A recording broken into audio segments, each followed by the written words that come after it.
It feels like the day I hit 40, all of the weight I worked so hard to lose just started piling back on, and there was nothing I could do to stop it. It took 2 years of struggling with everything that should work until I finally learned that everything we've been told about weight loss after 40 is wrong. After losing 50 pounds and keeping it off for over 3 years, I stopped following all of the popular fad diets where you cut out entire food groups or take drastic measures to get the weight off fast. All of those diets where some guru with a million plus followers shocks you into believing that everything the mainstream teaches is a big lie and some conspiracy to keep you fat. The real truth is, there are lies and truths in both conventional and unconventional diet wisdom. You just have to know how to sift through all of the noise to figure out which is which. In this video, I will do all of the sifting for you by showing you 7 sustainable strategies that actually work for women over 40. But here's the thing. These aren't 7 separate strategies that you have to test one by one until you figure out what actually works. These simple strategies work together like a well-oiled machine, resulting in a consistent fat loss plan. I'll take you step by step to show you how to easily build them into your lifestyle one by one, which is how you create lasting change. So if you're done with struggling with fat loss over 40 and you just want a simple plan that finally works, this video is for you. Let's start with the most important strategy, especially since this is where 99% of diets get it completely wrong. Most diets either ignore hormonal changes after 40, strictly focusing on calories in versus calories out, or they focus only on hormonal changes while ignoring calories completely. But here's what I learned after years of struggling. You need to focus on both. Because yes, hormones matter, but so do calories. And if you focus on one but not the other, then you will struggle with weight loss. Think of it like this. Calories address how much fat you lose, while hormones determine if you can physiologically stick to your calorie deficit. So yes, you still have to address insulin resistance, cortisol, and a slower metabolism with your food choices, workouts, and macro breakdowns. But if you don't also pay attention to calories, then you won't lose fat. Also, just so we're clear, your metabolism doesn't just magically shut down once you hit 40. It slows down because you slow down. Most women over 40 just naturally move less, while simultaneously losing muscle after following all of these fad diets where you're in a rush to lose weight. But here's how you fix this with a strategy that focuses on both. Start by eating mostly real foods that are high in protein, nutrient dense, and that are right for you. Foods that help you stick to your calorie deficit, but also don't make you feel like crap.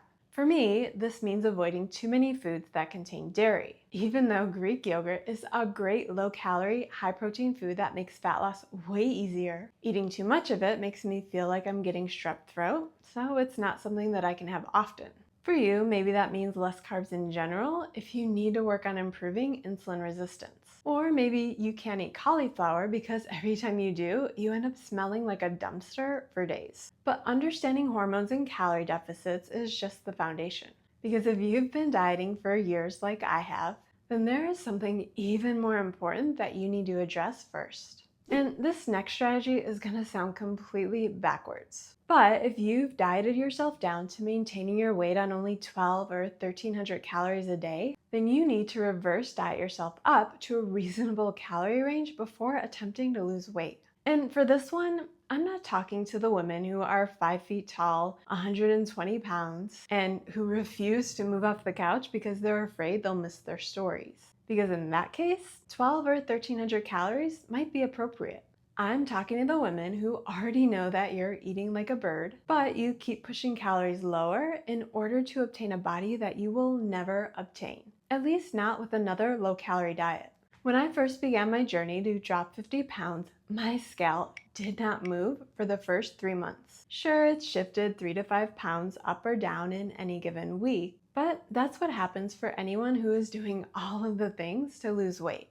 But looking at my weekly weight average from April through July, I only lost 0.6 pounds in the first 3 months. But that doesn't mean that I wasn't making progress. I know this sounds crazy when you really want to lose weight, but extreme calorie restriction destroys your metabolism. And if you don't take time to build it back up, then you'll just continue struggling with fat loss pretty much forever. While I can't get into all of the nuances of reverse dieting in this video, if this is something that you want to learn more about, just let me know in the comments. But just understand that if you keep forcing a very low-calorie diet in order to lose weight and still nothing, then you need to spend the next 2 or 3 months strategically eating more so that you can repair your metabolism.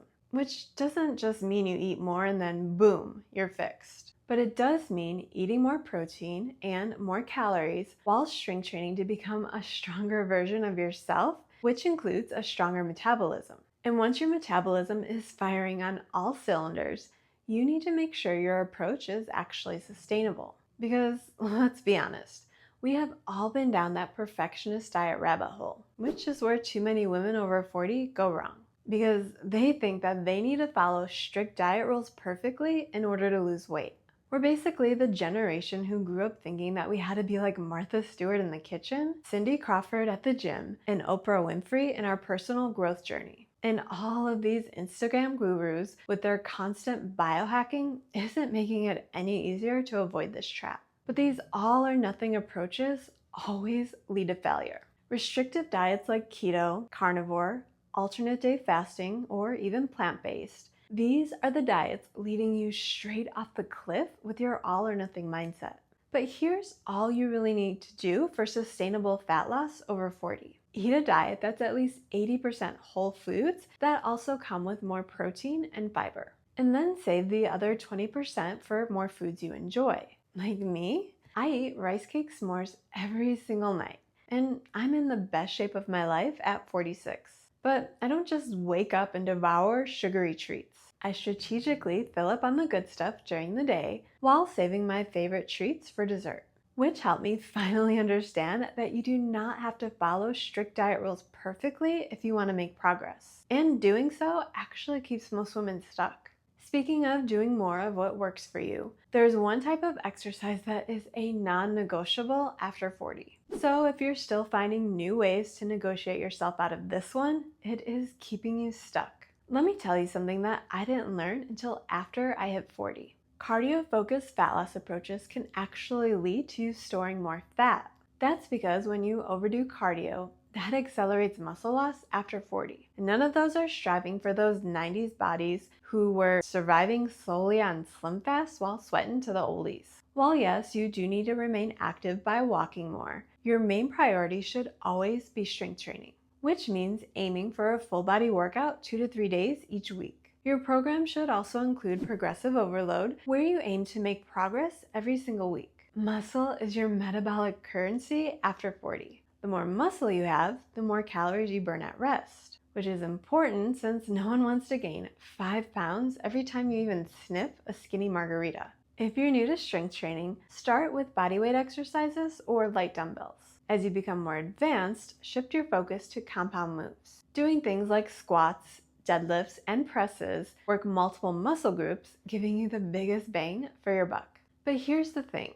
You can lift all of the weights you want, but if you're not also paying attention to this next strategy, then your results will suffer, which most women over 40 don't even think twice about. Because seriously, who's got the time?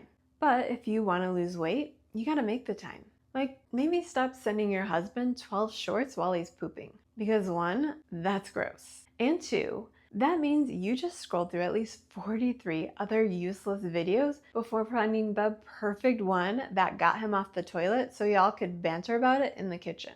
If you don't make time to figure out how to sleep better while also getting your stress under control, this will sabotage everything else you're doing to lose weight. Here's a stat that shows how important this really is. Getting only 6 hours of sleep reduces fat loss up to 55%, which means if you're only sleeping 6 hours instead of 7 or 8, you are literally cutting your results in half. That's why you need to treat sleep as a non-negotiable. Create a protocol where you have the same bedtime, sleep in a cool, dark room, and you stop all screens an hour before bed. And figure out ways to manage daily stress, whether that's meditation, journaling, or just taking a few deep breaths when things get overwhelming. Your body won't release fat when it is constantly stressed because cortisol tells your body to hold on to every calorie since it thinks you're in danger. And now that we've covered all of the big lifestyle factors, let's talk about something else that will make or break your daily success. Most diets tell you to rein in snacking because it raises insulin, keeping you out of the fat-burning zone. But there's an even bigger reason that all of that snacking is sabotaging your fat loss efforts. All of those calories add up, especially since constant snacking keeps you craving even more, which makes fat loss nearly impossible. Here's a strategy that works. Strategic meal timing with more protein. Eat on a schedule whenever possible, since this teaches your body when to expect food. And rotate the same meals you know that work for your plan. If you're constantly eating new meals, you don't know if they'll make you feel hungrier later, which could lead to overeating. Aim for 3 meals eaten at the same time most days, with one high protein or high fiber snack if you feel hungry. But if that's not a schedule that works for you, then mix it up to fit into your life. I typically eat 3 mini meals during the day with one larger meal at dinner. Since I'm very active early, my hunger is lower. This schedule makes it easy to stay on track with a moderate calorie deficit. And it's not a question of should you get protein at every meal. The only question you should be asking is, how could I add more? But even with perfect meal timing, there's one thing that can completely derail your progress if you're still paying attention to all of the wrong things. If you're only counting on a weekly weigh-in to determine your progress, you are setting yourself up to quit long before ever reaching your goal. Because the scale is always a lying liar that always lies. While yes, I weigh myself every morning, I only do it because I want to establish my weekly weight loss trend. And then I use those week-to-week and month-to-month averages to figure out if I'm heading in the right direction. But I also track how much I eat, how much I move, how close I'm getting to my protein target. Plus, I take monthly photos to figure out if what I'm doing is actually working. Because if you're doing everything that we just talked about, you could be making a ton of progress, even if your scale never moves. So you have to quit relying on the drama that comes with stepping on the scale. Instead, learn how to track and analyze the real data that's giving you real results. And now that you understand all 7 strategies, let me show you how to implement them over the course of a full year. Starting out, everyone's phase 1 will look different. Because if you've dieted yourself down to the metabolism of a turtle, starting with a fat loss phase won't work. I don't care how low you force calories or how many hours you exercise.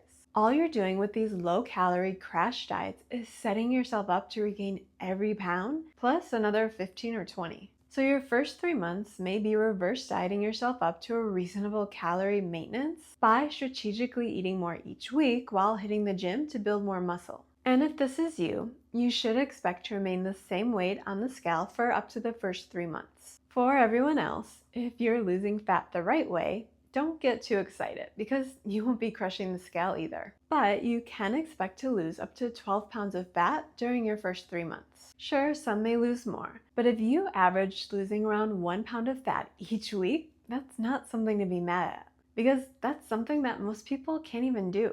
Or at least they won't do because they are too busy chasing the next miracle plan. During this phase, you should be establishing a consistent strength training routine, figuring out how to work your steps up, and optimizing sleep and stress. Doing this will help you feel more energetic and your clothes will start fitting better. During months 4 through 6, you may need to readjust your plan. Start by recalculating calories if you've lost weight, which still could be exactly the same. Even though many people have to lower calories throughout their plan, I've always stayed around 2,000 calories for fat loss since I've always focused on boosting activity while adding more muscle. You'll also need to maintain strength training intensity, looking to progress each week. Check your goal tracker to reassess your plan, which if you don't have some way of tracking the metrics that actually matter, what are you even doing? Because you can't accurately measure what you don't track. So how will you know if you're making the right kind of progress? Stop to assess if you're still losing around 1 pound per week. If not, are you sticking to your protein, calorie, and movement commitments? By the end of 6 months, you should be down between 12 to 24 pounds. Months 7 through 9 is your consistency phase, where you navigate plateaus with strategic diet breaks if you need them, adjust training and nutrition as needed, focus more on non-scale victories, and you should expect a total loss of 24 to 36 pounds since starting. During months 10 through 12, you may be ready to start transitioning into maintenance if you achieve your goal weight. And even though most dieters are just ready to be done at this point, this actually might be the most important phase to pay attention to. Because if you just fall back into old habits once you reach this phase, you will regain every pound. Remember, you were only eating in a moderate calorie deficit to get to this point, which is only 300 to 500 calories a day. So that's all you get to add back if you want to maintain your weight, which isn't really that much. So even though you can be less strict, that doesn't mean that you can stop paying attention.